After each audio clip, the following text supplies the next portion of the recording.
former mayor of a North Texas city says disgruntled former employees are responsible for this week's allegations of sexual harassment, retaliation, and cover-ups in Rowlett. Andrea Lucia live at City Hall tonight. Andrea, the women's attorney, though, saying plenty of evidence here to back up their claims.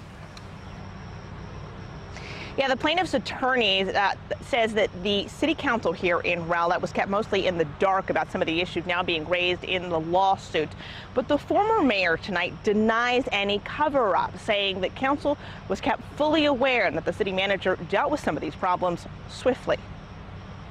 It is a David versus Goliath scenario. Andrea Loveless says it was no easy decision for her clients to sue the city of Rowlett. My clients really believe that the culture there needs to change. The culture that tolerates the discrimination and sexual harassment. In her lawsuit, the city's former chief financial officer claims she suffered retaliation as a whistleblower, uncovering discrepancies and miscalculations, including problems with the bond financing the widely publicized Bayside project and the placement of a radio tower on the wrong piece of land. Problems, she says, caused city manager Brian Funderburk to become frustrated and angry. She was instructed to not bring those issues up to the city council. And if she did, you know, his entire attitude would change. A statement from the city today said it vehemently denies that any state or federal employment statutes have been violated.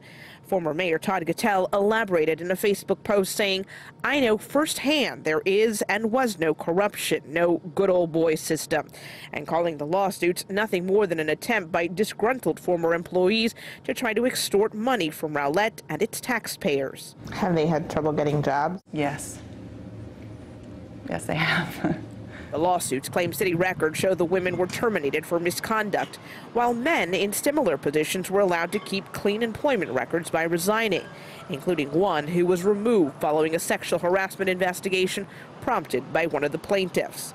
Both sides say they look forward to making their case in court. I think the detail we were able to put into our complaint is a smoking gun. Like, I don't take these cases lightly.